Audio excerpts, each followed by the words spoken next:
చిన్నపిల్లలు నేను పాల ప్యాకెట్లు కావాలని అడుగుతున్నట్టు పాపం. చిన్నపిల్లలు ఏడుస్తున్నారు, పాలు లేవు, మంచినీళ్ళు లేవు అని అడిగితే లాఠీలతో పోలీసులతోని కొట్టిస్తా ఉంది ఈ ప్రభుత్వం. ఇదా ప్రజాపాలన? అంటే వరద బాధితులను లాఠీ చార్జ్ చేయడమే ప్రజాపాలన?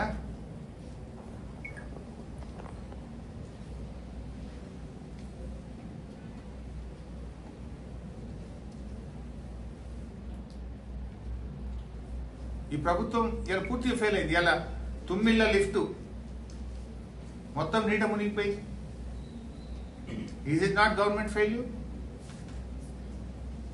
ఆనాడు కాళేశ్వరం పంప్ హౌస్ లోకి నీళ్లు వస్తే నానా గోల చేసినావు కదా, మరి ఇలా తుమ్మిళ్ళ లిఫ్ట్ ఇరిగేషన్ స్కీమ్ మొత్తం నీట మునిగిపోయింది.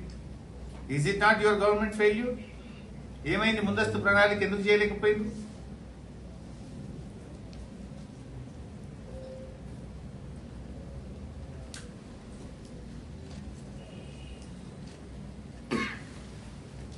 బీఆర్ఎస్ పార్టీ తరఫున కూడా పెద్ద ఎత్తున సహాయక చర్యలు కూడా చేపడతాం.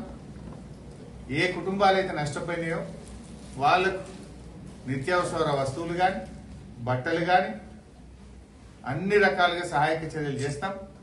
ఇవాళ మా మెదక్ జిల్లా నుంచి కూడా మేము ప్రజల నుంచి, పార్టీ నాయకులు, కార్యకర్తలను కూడా అందరం కూడా సమీకరించి తప్పకుండా ఇక్కడ నుంచి వాహనాల్లో అక్కడికి వస్తువులను నష్టపోయిన ఖమ్మం జిల్లా ప్రజలకు, మహబూబాద్ జిల్లా ప్రజలకు పంపించాలని చెప్పి కూడా నిర్ణయించినాం.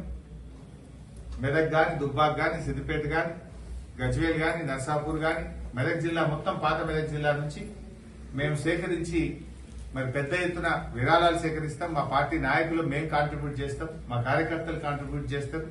మేమందరం కలిసి వరద బాధిత కుటుంబాలని ఆదుకోవాలని చెప్పి కూడా పార్టీ పక్షాన మేము నిర్ణయం తీసుకున్నాం.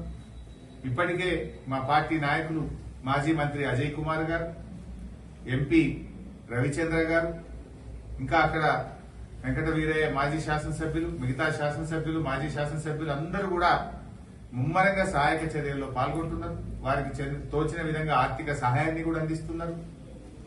తప్పకుండా బీఆర్ఎస్ పార్టీ ఇతోధికంగా మా శాయశక్తుల వారికి సహాయ సహకారాలు అందిస్తాం. ఆ కుటుంబాలను కాపాడుకునే ప్రయత్నం చేస్తాం. కానీ ప్రభుత్వం ఈరోజు తమ ఫెయిల్యూర్ ను, ప్రజల ఆగ్రహాన్ని ప్రతిపక్షాల మీదకి మళ్లిస్తున్నారు. ప్రజలు తిడుతున్నది మిమ్మల్ని, బుద్ధి తెచ్చుకోండి, వాళ్ళకి సాయం చేయండి. మీరు మమ్మల్ని తిట్టడం కాదు కదా. ప్రతిపక్షంలో ఉన్నప్పుడు మమ్మల్ని తింటుంది గవర్నమెంట్ మీద ఆ రోజు. ఇప్పుడు అధికారంలో కూడా మమ్మల్ని తిడుతున్నావు. నీదేం నీతే నాకు అర్థం కాదు. చెయ్యగలిగే స్థితిలో ఉండి కూడా నువ్వు ప్రతిపక్షాల మీద నిందలేస్తే నువ్వు చేసిన తప్పులేమో నొప్పులైతాయా? 25 లక్షల రూపాయలు ఇవ్వండి. నిజంగా అసలు ఎంతమంది మరణించారో లిస్టు బయట పెట్టండి. ప్రభుత్వం ఎందుకు చెప్తలేదు ఇప్పటిదాకా? ఎవరు చనిపోయినరు, ఏ జిల్లాలు చనిపోయినరు, ఎట్లా చనిపోయినరు, ఆ కుటుంబాలను ఆదుకోండి, అంత్యక్రియలకు సహాయం అందించండి. దగ్గరుండి జిల్లా కలెక్టర్లకు చెప్పి అంత్యక్రియలు చేయించండి, తక్షణ సహాయం అందించండి. అసలు ఎంతమంది చనిపోయినో కూడా వివరాలు కూడా బయట చెప్పలేని దుస్థితిలో ఈ ప్రభుత్వం ఉందా?